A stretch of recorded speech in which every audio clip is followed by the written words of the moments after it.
La solidarité et la cohésion de valeurs sociales au centre d'une rencontre dans le Tonkoui. Et puis les dirigeants ouest-africains réunis en sommet au Nigeria ont de nouveau exigé des élections en février au Mali et imposeront des sanctions supplémentaires dès le 1er janvier sans engagement des autorités maliennes dans ce sens. Bonsoir et bienvenue dans le journal. Atelier bilan de l'Observatoire de la solidarité et de la cohésion sociale de la région du Tonkoui à la préfecture de Mans dans l'ouest du pays. Sur la table, le point des activités menées en vue de sauvegarder la solidarité et la cohésion sociale. On en sait plus avec Rosemonde Kini et Anicette Conan-Blessing. Réunion du bilan à mi-parcours des activités menées par l'Observatoire de la solidarité et de la cohésion sociale de la région du Tonkoui. Cette réunion, la deuxième et dernière de l'année 2021, enregistre un bilan satisfaisant, à en croire Adama Fofana, directeur régional du ministère de la Solidarité et de la lutte contre la pauvreté. On a pu noter quand même avec les organisations de la société civile, membres de cette commission, un bon nombre d'actions de prévention de conflits au niveau de la CFRI, au niveau du foncier, a été quand même, j'allais dire, jugulé grâce aux activités de cette commission. Président cette réunion de commission, au nom du préfet de région, préfet du département de Mans, Ba André Yao, a salué les efforts accomplis dans cette vaste région. Il a signifié l'importance de cet outil de prévention et d'anticipation des conflits dans la région. Cet observatoire est mis en place pour réguler ces tensions ou supposées tensions qui peuvent naître de notre vivre ensemble, de notre communauté. Et donc, il est bon que nous puissions comprendre que nous avons un comité qui a un caractère tout à fait essentiel. 20 commissions régionales au plan national sont installées pour le renforcement du dispositif institutionnel et opérationnel de l'Observatoire de la solidarité et de la cohésion sociale de la région du Tonkoui. Le centre d'éducation spécialisé de la commune de Yopougon a besoin d'un souffle nouveau. Cet établissement qui accueille 150 pensionnaires pourra bientôt être rénové. L'amicale Mangbonui a organisé un dîner gala pour offrir aux enfants en situation de handicap qui fréquentent l'établissement un cadre propice pour leur éducation. Le reportage de Anicette Conan-Blessing. L'amicale Mangbonui vole au secours des enfants du centre d'éducation spécialisé pouponnière de Yopougon-Port-Bouedeux. À travers son projet La Journée du Sourire, entend réhabiliter le dit centre, d'où le présent dîner gala de bienfaisance qui a permis la collecte de 3 500 000 francs CFA. Depuis pratiquement 4 ans, nous avons décidé d'offrir un joyeux Noël aux orphelins, aux enfants vulnérables et à ceux qui sont mentalement atteints. Un enfant a droit à un bonheur. Et je ne pense pas que chaque enfant, on va dire, a demandé à ce que ses parents soient dans une situation qui l'empêcherait de grandir et d'avoir tout ce qu'un enfant normal devrait avoir. Une occasion pour le représentant de ce centre d'exprimer toute sa gratitude aux généreux donateurs. Les enfants en situation de handicap, surtout les enfants démunis, en ce moment du mois de décembre, sont délaissés, n'ont pas de cadeaux, pendant que d'autres enfants festoient. Donc c'est un moment vraiment spécial pour nous qui sommes dans le social. L'amicale Mangbonui ne compte pas s'arrêter qu'à ce geste, mais aussi faire connaître la joie de la magie de Noël aux pensionnaires de ce centre par un arbre de Noël à travers la 3e édition de son concept de la Journée du Sourire. Le Festival de littérature et des arts en milieu estudiantin et scolaire est à sa première édition. Ce festival promeut la littérature par des jeux concours, la lecture, la poésie, le conte. Cet événement entend rapprocher les amoureux de la lecture des écrivains.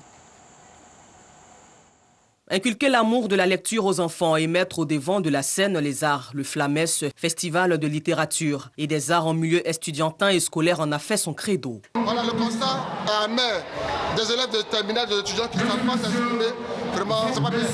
Nous voulons promouvoir le livre, la lecture, les arts, les us et coutumes, le civisme, pousser la jeunesse à arrêter la lecture, pour bien s'exprimer. Venus apprendre pour certains et apporter du savoir pour d'autres, les participants au Flamès, le festival de littérature des arts en milieu estudiantin et scolaire, relèvent l'importance de ce rendez-vous. Je trouve que l'initiative est très belle et on ne peut qu'en profiter pour les élèves parce qu'on voit que la littérature est de plus en plus délaissée par les élèves alors que c'est la base de tout. Nous faisons la promotion de la lecture, de l'alphabétisation et je dirais la promotion de l'école. L'activité intéresse beaucoup les enfants, seulement ils ont besoin d'être motivés, ils ont besoin qu'on soit à leur côté, qu'on les guide.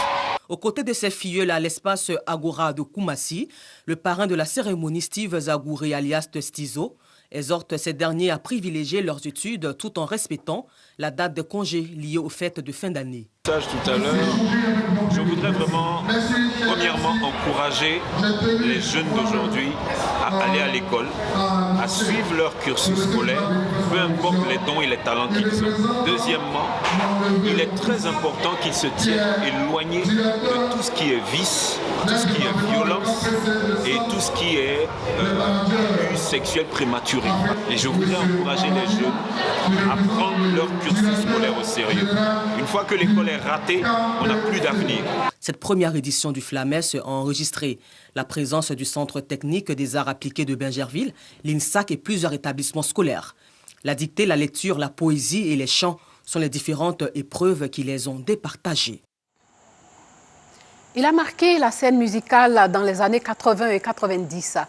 Tout petit, son ambition était de devenir un artiste de renommée internationale. À 10 ans, il a remporté le premier prix de la radio nationale lors d'un concours consacré aux jeunes chanteurs. Le disque qui le propulse au devant de la scène s'intitule Taxi Sougnon. Vous l'avez deviné, il s'agit de Baïs Pinto. Aujourd'hui, Baïs Pinto célèbre 50 ans de carrière. À 70 ans, sa voix n'a pas du tout été altérée et l'artiste l'a démontré avec un live qu'il a donné ce samedi lors du lancement de ses 50 ans de musique auquel Clément Boko a assisté.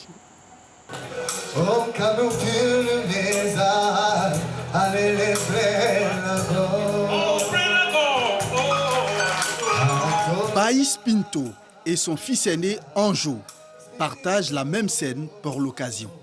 La voix d'or de la musique ivoirienne célèbre ses 50 ans de musique.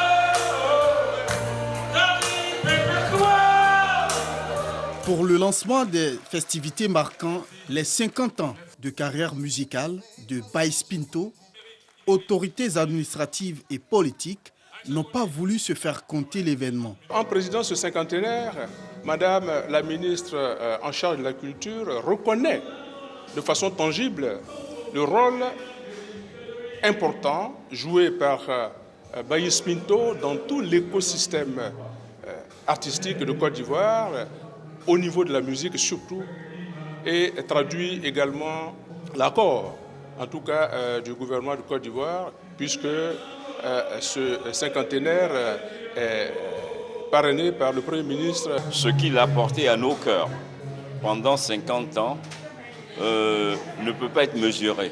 Toute l'année 2022 sera le témoignage de l'affection et de l'amour que les Ivoiriens vont lui témoigner, et que ce lancement d'aujourd'hui auquel nous participons est un événement de ce que représente Baïs Pinto pour les Ivoiriens. Les artistes doivent être fêtés et Baïs Pinto, il est pour nous ce que Johnny Hallyday a été pour la France. Au menu de ce cinquantenaire, plusieurs activités. Le 14 février, la Saint-Valentin du cinquantenaire de Baïs Pinto.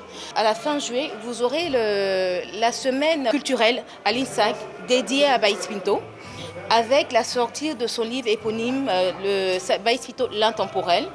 Et en cours d'année, vous aurez aussi la sortie de son album, éponyme aussi. À 70 ans, Galé Baïs Sylvestre, à l'état civil, continue de bercer son public de son riche répertoire.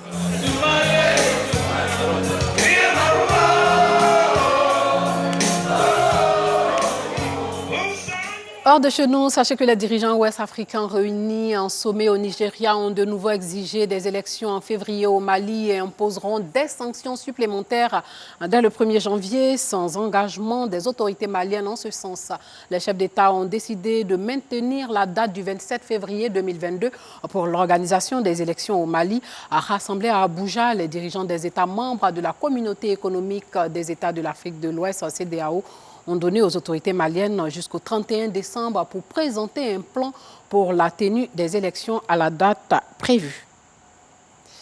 Le Conseil des droits de l'homme de l'ONU lui tiendra vendredi une réunion extraordinaire sur la situation en Éthiopie à la demande de l'Union européenne. Le pays est en guerre depuis plus d'1 an. La guerre en Éthiopie a éclaté en novembre 2020 après que le Premier ministre Abiy a envoyé l'armée dans la région septentrionale du Tigré, c'est-à-dire dans le nord, afin d'en destituer les autorités locales issues du Front de libération du peuple du Tigré, TPLF, qui défiait son autorité et qui l'accusait d'avoir attaqué des bases militaires. Abiy Ahmed avait proclamé la victoire 3 semaines plus tard après la prise de la capitale régionale à Mekele. Mais en juin, le TPLF a repris l'essentiel du Tigré, puis avancé dans les régions voisines de l'Afar et de l'Amra. Le 25 novembre dernier, Abiy Ahmed a annoncé se rendre en personne au front pour mener la contre-offensive. Depuis, le gouvernement a annoncé avoir repris du terrain.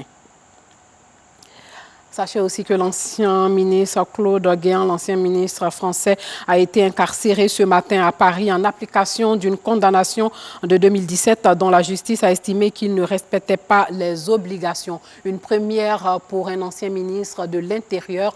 Dans l'affaire des primes en liquide du ministère de l'Intérieur, l'ancien bras droit de Nicolas Sarkozy avait été condamné le 23 janvier 2017 en appel à 2 ans d'emprisonnement, dont 1 an avec sursis probatoire et 75 000 € d'amende.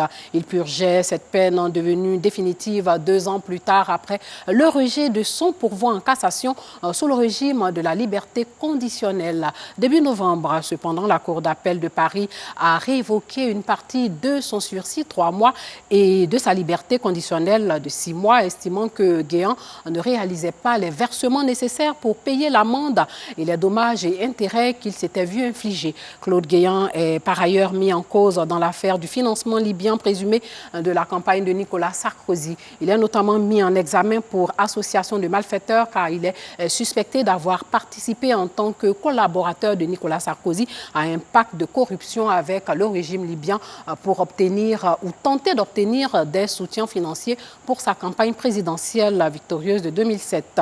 Guéant doit par ailleurs être jugé en Nanterre en février pour financement illicite de sa campagne législative de 2012 à cause de la diffusion d'un tract en faveur par le maire LR de Boulogne-Billancourt en Hauts-de-Seine.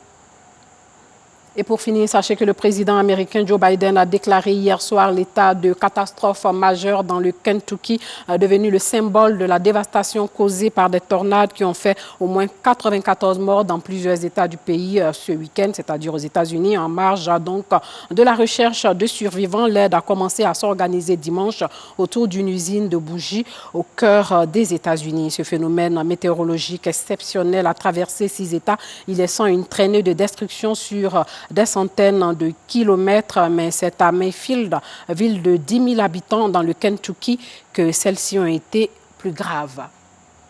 C'est sur cette information que s'achève ce journal.